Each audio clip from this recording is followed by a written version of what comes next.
This is Matador News, and these are today's headlines.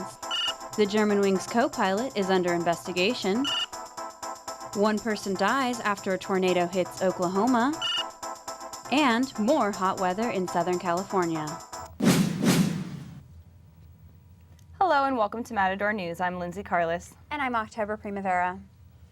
Investigators may never know what was going through the mind of the man who purposely crashed the Germanwings flight in the French Alps. The black box on the flight revealed that the co-pilot locked the captain out of the cockpit.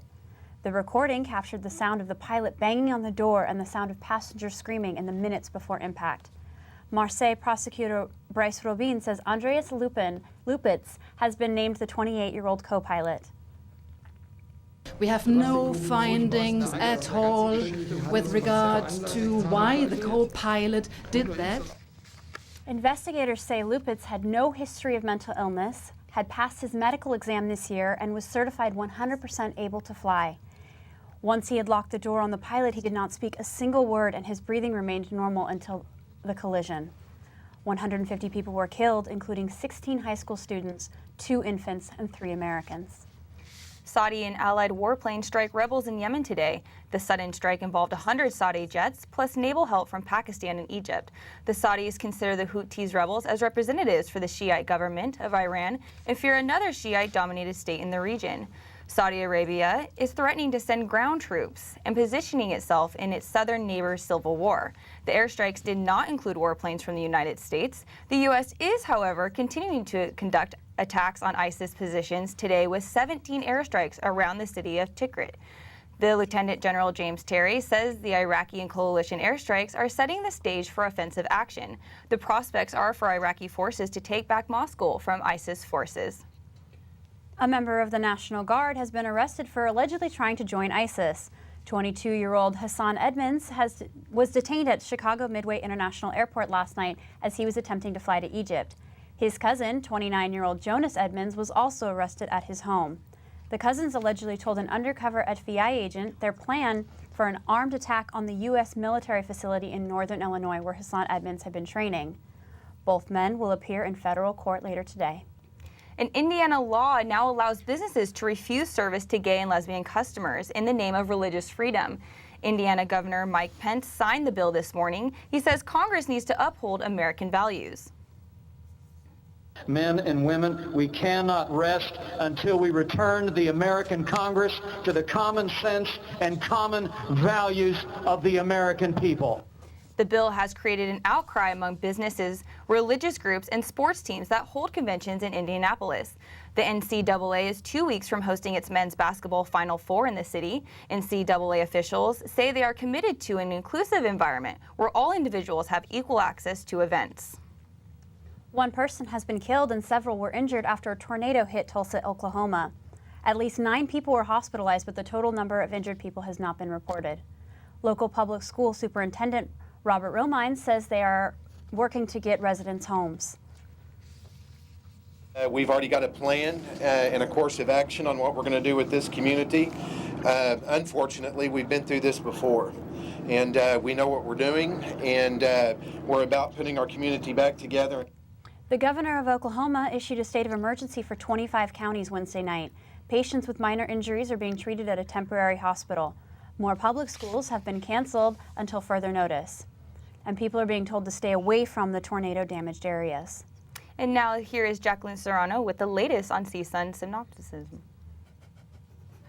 CSUN Central American Studies program is hosting its annual Migration, Culture, and Memory Symposium. Today's lecture on youth migration and the border crisis featured scholars and a representative from the Central American Resource Center. Scholar Lauren Heidebrink and Sara spoke about inaccurate statistics on child migrants and unaccompanied minors. One is that child migration is a new phenomenon. Child migration is not a new phenomenon. Historically, we've seen it, particularly in the instance of Guatemala.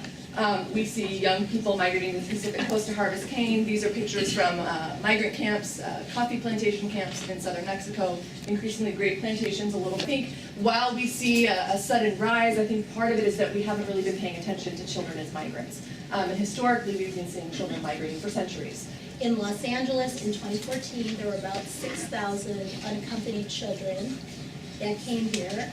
That is not the total number by any means. That 5831 are kids that were apprehended at the border and placed into the custody of the Office of. Lectures on migration, culture, and exclusion are scheduled tomorrow, beginning at 9:30 in the morning in the Oviatt Library presentation room. And now back to the newsroom with Alicia Zerai. Labor Department reports fewer applications submitted for unemployment last week. Applications dropped 9,000. Unemployment is now at a 5.5% from 6.7% a year ago. The substantial decrease in applications suggests high security for current employees and an increase in hiring. Facebook has some new updates for its Messenger application. The social media site now has a platform for app developers. Also, after 11 years, Facebook Messenger will now allow 3D spherical videos. The applications were announced at yesterday's Facebook Developer Conference.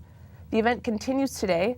Twitter is also launching a new application called Periscope. The new app allows Twitter users to live stream videos right from their smartphone. Periscope, in development for the past year, can now compete with the Meerkat app. The new Meerkat application was launched in February with the same live streaming function. And that's it in business. Now let's go to Maria Cortez with the latest in health news. Thanks, Alicia. It's the 5th year anniversary for Michelle Obama's initiative, Let's Move.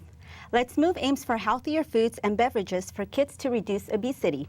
The First Lady says Let's Move has helped more than 30 million kids eat healthier lunches.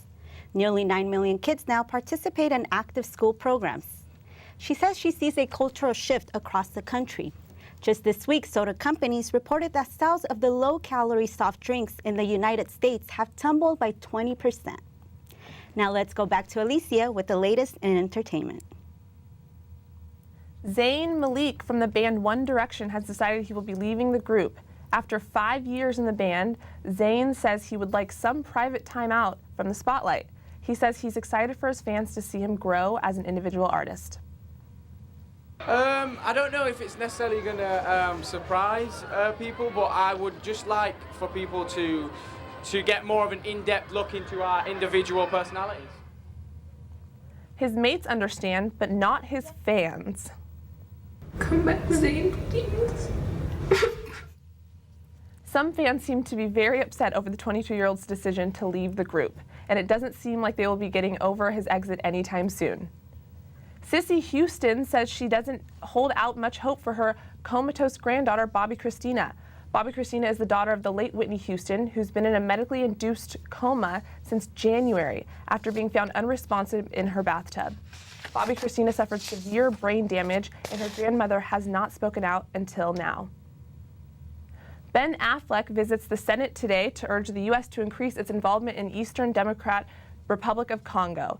Affleck says 5 million people have died with 1,000 rapes a month and 1 million people displaced from their homes. Despite the many challenges, the Congolese people refuse to be defined by their country's past. And in spite of those who may question the effectiveness of our foreign assistance, I can tell you firsthand that U.S. diplomatic and financial investments in Congo are working. Affleck proposed more protection for women and children, more U.S. funding for elections, a special U.S. envoy to the region, and to develop an approach to dealing with the conflict over minerals and with armed groups. And that's it in entertainment. Now let's go back to Maria with the latest in sports. Matador fans can cheer both CSUN baseball and softball teams this weekend as they both play home games. The CSUN softball team takes on UCLA on Thursday before its Big West opening series. The first 500 fans will receive a Sports Chalet gift card. The CSUN baseball team will open up their Big Western Conference on Friday against Cal State Fullerton. The first 50 CSUN students will receive Rock the Red t-shirt. The goodies will continue throughout the weekend as fans are treated with autographed mini softballs and a free mini clinic following Sunday's game. That's all for sports. Now back to October for the weather. Unusually hot temperatures are poised to break records over the next couple of days with highs in the 90s. It is expected to cool down to the early 80s by Saturday. These temperatures come with high surf and dangerous riptides that could affect riders in both LA and Ventura counties. Pollen levels are also expected to maintain their high number. It is predicted that this heat wave will be short-lived and will return to the beautiful Los Angeles spring we are accustomed to. Pennsylvania man recovering from surgery is now feeling 7 million times better. This comes after his father gave him a get well card with a winning scratch-off lottery ticket. 46-year-old Joseph Amorces will receive $4.6 million after taxes. His father often gives lottery tickets as gifts, but this is the first time someone has won. Amorce's mother says his son deserves it. Joseph struggled and then put himself to school and made me a very proud mama. Amorce and his wife have been married for 10 months and plan to use some of the money for a second honeymoon. They say they will continue to work every day, but will invest the money and enjoy life. Thank you for watching Matador News. I'm October Primavera. And I'm Lindsey Karlis. Have a great day.